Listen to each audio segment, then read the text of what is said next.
नमस्कार, जी न्यूज देख रहे हैं आप। मैं हूं आपके साथ पयोधी शशि और आपके साथ मैं हूं चंदन सिंह। खबरों की शुरुआत करते हैं। बड़ी खबर आ रही है उमेश हत्याकांड से जुड़ी हुई। एक और हत्यारे का खुलासा हुआ है। हत्या के आरोपी नफीस की तस्वीर सामने आई है। तो ये बड़ी जानकारी आपको बता दें, हत्या का आरोप है इस पर और अशरफ के कहने पर नफीस ने हत्या की थी। ये बड़ी जानकारी इस वक्त इस पूरे मामले से जुड़ी हुई। उमेश हत्याकांड से जुड़ा एक और अपडेट ये है कि एक और हत्यारे का खुलासा हुआ है। आरोपी नफीस की तस्वीर अब सामने आ चुकी है। अतीक के भाई अशरफ के साथ नफीस की तस्वीर है। नफीस पर ही उमेश की हत्या का आरोप है। अशरफ के कहने पर नफीस ने हत्या की थी और उमेश की जिस तरह से बेरहमी से हत्या की गई थी, इस मामले में अशरफ को भी नामजद किया गया है और उसी के साथ नफीस की एक तस्वीर सामने आई है। एक और बुलडोजर कार्रवाई जारी है, दूसरी ओर हत्यारों के बारे में नए नए खुलासे हो रहे हैं, नई नई तस्वीरें सामने आ रही हैं। तो अब एक ये बड़े सबूत के तौर पर भी आप इसे देख सकते हैं, क्योंकि इन्हीं तस्वीरों के बिना पर पुलिस अपनी जांच के दायरे को आगे बढ़ाएगी और यही कारण है कि वो लगातार दबिश देकर तमाम उन अपराधियों के अवैध निर्माण को भी ढहा रही है और साथ ही टीमें इस खोज में लगी हैं कि जहां भी वो छिपे हैं, कोई भी इनपुट अगर मिलता है तो फौरन वहां पर दबिश दी जा रही है।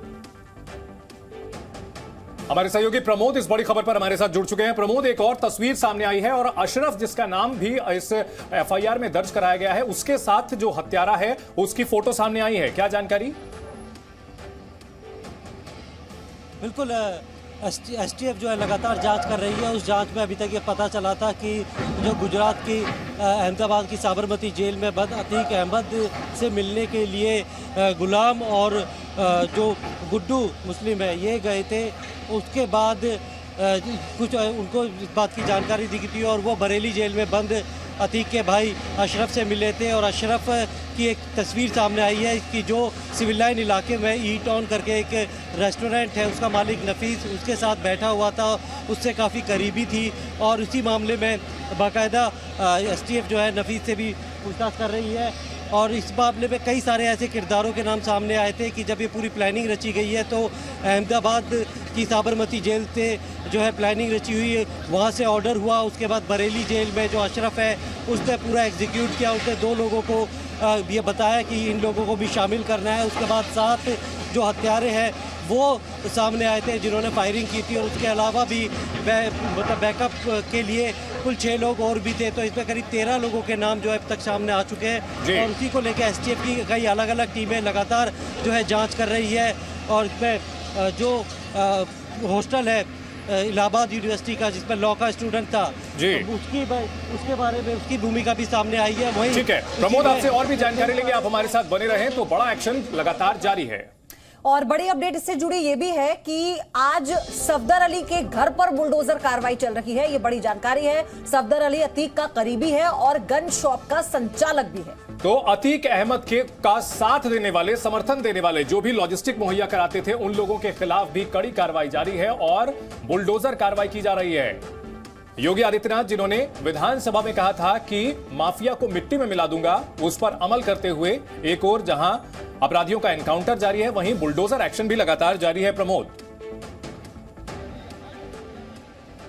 बिल्कुल, ये तस्वीरों में आप देख सकते हैं, ये वही एक्शन है जिसकी उम्मीद की जा रही थी कि अपराधियों के खिलाफ जो योगी आदित्यनाथ का जो बुलडोज़र एक्शन होता है वो चलना है। कल भी एक के घर को ढहाया गया था और ये जो है दूसरे का घर है जिसको कि जो असद है, जो कि अतीक अहमद का बेटा है, उसका काफ़ी करीबी माना जाता था। सफदर अली, उसका एक घर है जो कि अवैध निर्माण था और इसका नोटिस दिया गया था प्रयागराज प्रशासन की तरफ से और उसके बाद इसे ज़मींदोज़ करने की तैयारी की गई है। 4 जो बुलडोज़र हैं उनको मंगाया गया था और साथ में ये बड़ी जेसीबी मशीन थी, इसको लेके आया गया था एक बड़े जो है ट्रॉले के ऊपर डालकर। और जब जो 3 बुलडोज़र ने इस मकान की बुनियाद को जो है थोड़ा हल्का किया था, उसके बाद इस मशीन को उतारा गया, उन तीनों बुलडोजर को पीछे किया गया और उसके बाद देख सकते हैं थोड़ी ही देर में इसने इस पूरे जो घर का जो पक्का मकान था उसका क्या हालत कर दी है।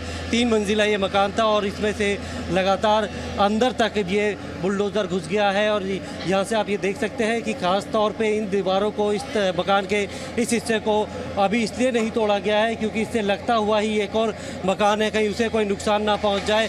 भारी पुलिस बल जो है वो इलाके में तैनात किया गया है तमाम जो सामान था पहले वो निकाला गया है, जितने दस्तावेज थे वो पुलिस ने अपने कब्जे में लिए हैं। ये अपराध के खिलाफ, क्राइम के खिलाफ जीरो टॉलरेंस पॉलिसी के तहत ही ये कार्रवाई की जा रही है, ताकि एक मैसेज जो है वो अपराधियों को दिया सके, माफिया को दिया जा सके कि अगर यूपी में कोई भी अपराध करता है या फिर अपराध करने वालों का साथ देता है तो उसका हश्र भी ऐसा ही होगा। साथ में प्रयागराज विकास प्राधिकरण को ऐसे लोगों की जो मकानों की लिस्ट बनाने के लिए कहा है जो इस केस से जुड़े हुए हैं और जिनके मकान जो है वो तय नक्शे के हिसाब से नहीं बने, जिन्होंने अपना नक्शा पास नहीं कराया गया, ताकि आने वाले दिनों में ऐसे जो है आरोपी उनके मकानों पर बुलडोजर कार्रवाई हम आगे भी देख सकें। बेटे और बहू ने जो विरोध किया था उसके बाद जबरन परिवार के जो और सदस्य थे उन्हें बाहर निकाला गया, उनका क्या कहना है? क्योंकि वो तो अलग ही आरोप लगा रहे हैं और अभी इस एक्शन मोड में और कितना समय लगेगा? क्या पूरा हो चुका है ये?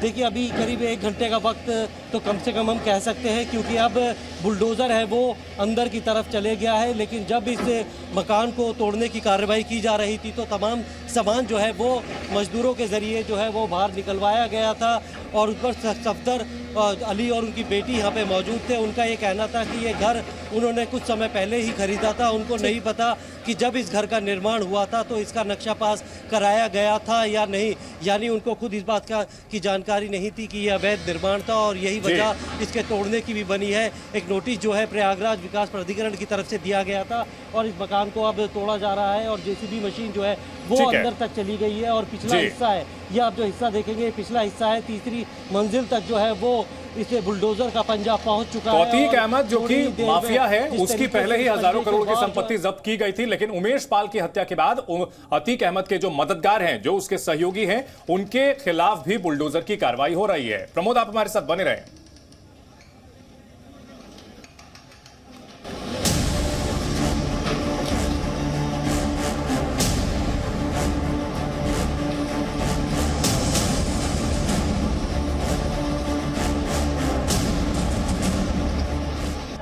माफिया को मिट्टी में मिला देंगे। सरकार किसकी है? सरकार किसकी है? बाबा, बुलडोजर और माफियाओं की बर्बादी, इस कहानी की सबसे ताजा तस्वीरें ये हैं। माफिया का घर और घर को गिराते एक साथ 3 बुलडोजर। उमेश पाल हत्याकांड के आरोपी अतीक अहमद के करीबियों पर बुलडोजर वाला वार लगातार जारी है।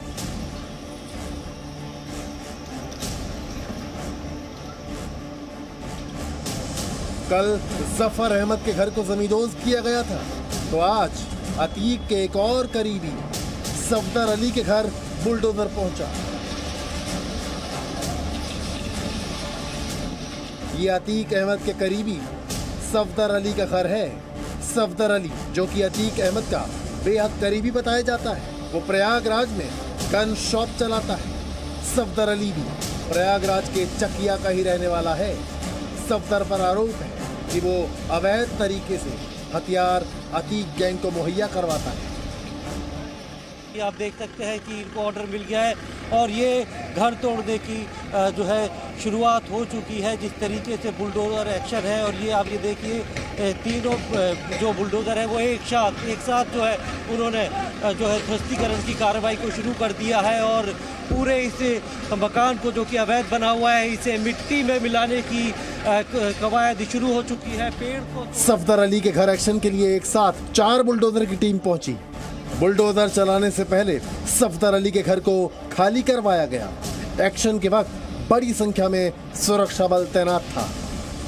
माफिया अतीक अहमद की पूरी जराइम की सल्तनत को जमीन में मिलाने के लिए अब प्रयागराज विकास प्राधिकरण और पुलिस ने संयुक्त कार्रवाई की है और इस वक्त आप देख सकते हैं कि ये जो घर है ये सफदर अली नाम के एक शख्स का है, जिसके संबंध बताए जा रहे हैं अतीक अहमद के बेटे असद के साथ है और इस हत्याकांड में इसकी भी भूमिका थी, जिसके बाद कार्रवाई करते हुए प्रयागराज विकास प्राधिकरण ने इनको नोटिस दिया और अब बुलडोजर कार्रवाई शुरू होने वाली है। उससे पहले सामान जो है घर का वो निकाला जा रहा है और पूरा घर खाली कराया जा रहा है। 3 मंजिला ये घर है। तो आप देख सकते हैं कि भारी तामझाम के साथ पूरे लाव लश्कर के साथ बुलडोज़र और जेसीबी मशीन को लाया गया है। मजदूर है और साथ में पुलिस बल आसपास तैनात कर दिया गया है। 3 बुलडोजर मौजूद थे और एक एक करके तीनों बुलडोजर अतीक के इस करीबी के घर में अपने एक्शन को अंजाम दे रहे थे। जो कंक्रीट का ये वो हिस्सा था जो कि अवैध निर्माण किया हुआ था सरकारी ज़मीन पे। इस जो जगह को घेरा हुआ था इसका अवैध निर्माण किया हुआ था और अब समझाया जा रहा है कि अगर इस मकान को तोड़े तो इसके साथ ध्यान रखें कि साथ में दूसरे जो है मकान उसको किसी तरीके की कोई हानि ना हो। और तो ध्यान बड़े संभल के जो है इस पूरे मकान को गिराना है ताकि आसपास के जो लोग हैं जिनका इस पूरे हत्याकांड में कुछ हाथ नहीं है, लेना देना नहीं है, उनको किसी भी तरीके का कोई नुकसान ना हो, उनकी इमारत में कोई भी दरार ना हो। और ये आप ये देख सकते हैं बुलडोज़र एक्शन शुरू हो चुका है और ब्रेक के बाद एक तीन बुलडोज़र जो है इस मकान को तोड़ने में लगे हुए हैं और अगले कुछ ही देर में जो है इस पूरे मकान की जो है को मिट्टी में मिला दिया जाएगा। कंक्रीट का बड़ा पक्का मकान है और ये आप ये देख सकते हैं कि कैसे किस तरीके से मकान को जो है तोड़ने के लिए जो है बुलडोज़र जो है पूरे एक्शन में आ चुके हैं। जो पेड़ लगे हुए थे वो उसको तो हटाया जा रहा है और उसके साथ में जो तारें हैं वो फंस गई है। ये सारी बिजली की तारें थी जिनका कनेक्शन काट दिया गया था और साथ में अब एक साथ तीन बुलडोज़र जो है वो इस मकान को गिराने में लगे हुए हैं। इससे पहले कल चकिया इलाके में ही अतीक के करीबी जफर के घर पर बुलडोजर चला था। जफर पर अतीक की पत्नी को शरण देने का आरोप था। योगी सरकार के मुताबिक प्रयागराज में जारी कार्रवाई लगातार चलती रहेगी। प्रयागराज में लगातार बुलडोजर चला, लखनऊ में भी कई जगह छापेमारी हुई है। देखिए, हम पूरी प्रतिबद्धता के साथ पुनः दोहराते हैं, हम प्रयागराज के मामले में हमारी सरकार गंभीरता के साथ काम कर रही है। किसी भी अपराधी को बख्शा नहीं जाएगा, कड़ी से कड़ी कार्रवाई। सर, 2 पुलिस कर्मियों की जांच चलेगी, कल एक पीजीआई में जो दूसरा पुलिसकर्मी है और इस घटना की उच्च स्तरीय जांच भी हो रही है और इसमें कार्रवाई भी हो। कल सर सदन में मुख्यमंत्री ने कहा कि हम किसी को छोड़ेंगे नहीं, 1 डिस्ट्रिक्ट 1 माफिया कहा। समाजवादी पार्टी के शासनकाल में जो माफिया पुष्पित पल्लवित जिलेवार हो रहे थे उनका सफाई अभियान जारी है। जहां एक तरफ अतीक गैंग के एक ठिकाने पर बुलडोजर का वार चल रहा है तो वहीं सीएम योगी आदित्यनाथ की गरज आज एक बार फिर विधानसभा में गूंजी। हर प्रकार का माफिया प्रदेश के अंदर हावी हो गया। कहीं संगठित अपराध को संचालित करने वाला माफिया था, कहीं भू माफिया था, कहीं खनन माफिया थे, कहीं वन माफिया थे, कहीं पशु माफिया थे। हर प्रकार के माफिया प्रदेश के अंदर पनप रहे थे। इस समस्या का समाधान किस पर निर्भर करता है कि आपका सलाहकार कौन है। दुर्योधन का सलाहकार शकुनी था और अर्जुन का कृष्ण था। परिणाम शकुनी को पालेंगे तो सत्यानाश होना ही होना है। और यह दृश्य अगर विपक्ष समझ पाएगा तो संभवतः कुछ सद्बुद्धि है। अतीक गैंग पर एक एक करके चलता ये बुलडोजर अभी थमने वाला नहीं है। इसके बाद गुड्डू मुस्लिम और शूटर गुलाम के घर पर भी बुलडोजर एक्शन की पूरी तैयारी है। प्रमोद शर्मा, जी मीडिया, प्रयागराज। वो लगातार हमारे साथ ग्राउंड जीरो से हैं और ये जो बुलडोजर कार्रवाई आप देख रहे हैं इस वक्त हर एक अपडेट आप तक पहुंचा रहे हैं। प्रमोद, ये बताइए कि आज इसके अलावा जो और तमाम गुर्गे हैं या और जो तमाम करीबी हैं अतीक अहमद के, उन पर भी आज एक्शन हो सकता है या आज के दिन के लिए बस इतना ही होगा? देखिए, आज सिर्फ इसी घर पे बुलडोजर चलाने की बात आ रही थी और इसके अलावा जो गुड्डू मुस्लिम है उसके घर पे भी बुलडोज़र चलने की बात है। लेकिन हो सकता है कि वो बुलडोज़र कल चले। एक दिन में एक ही घर को जो है वो निशाना बनाया जा रहा है। उससे पहले जो पूरी जो जांच है, पड़ताल है, वो प्रयागराज विकास प्राधिकरण कर रहा है और उसके बाद नोटिस देने के बाद एक एक जो आरोपी है जिनके घर जो अवैध निर्माण है या जिन्होंने भी इस हत्याकांड में शामिल आरोपियों को किसी तरीके की कोई शरण या मदद करी है, किसी तरीके की कोई लॉजिस्टिक सपोर्ट पहुंचाई है उनको आइडेंटिफाई किया जा रहा है, उनके घरों की जो है जानकारी जुटाई जा रही है कि उन्होंने जो घरों का निर्माण किया था वो वैध है या अवैध है, उसकी जानकारी जुटाई जा रही है। और हो सकता है कि कल गुड्डू मुस्लिम के घर को भी जो है बुलडोज़र एक्शन का सामना करना पड़े। जिस तरीके से आज आप ये देख सकते हैं इस घर पे बुलडोज़र का एक्शन हुआ है, ये लगभग घर जो है पूरी तरीके से ज़मींदोज़ हो गया है, सिर्फ अंदर का जो कुछ हिस्सा है वो बचा हुआ है। और अब ये बुलडोज़र कई बार जिस मलबे के ऊपर से होता हुआ घर के अंदर जाता है और तीसरी मंजिल तक को जो है वो पूरी तरीके से ज़मींदोज़ किया जा चुका है। लेकिन इस तरफ का जो ये हिस्सा आप ये देख रहे हैं ये बना हुआ है, ये सीढ़ियाँ थी ऊपर जाने की, इसको बड़े संभल के तोड़ने के लिए आदेश दिए गए हैं, क्योंकि इसके साथ में ही एक 3 मंजिला मकान भी है, कहीं उसको कोई किसी तरीके का कोई नुकसान ना हो, इसीलिए उसे अभी इस जेसीबी मशीन से नहीं तोड़ा गया है। हो सकता है कि जो मजदूर लेके आए गए हैं, करीब 15 से ज़्यादा मजदूर हैं, वो हथौड़ों से जो है इस घर के बाकी हिस्से को तोड़ेंगे। लेकिन जो पूरा स्ट्रक्चर प्रमोद, आप इस खबर पर नजर बनाए रखें, आपसे आगे भी इस पर और जानकारी लेते रहेंगे। तो प्रयागराज में ये डिमोलिशन ड्राइव चल रही है, अतीक अहमद के सहयोगियों पर कार्रवाई की जा रही है।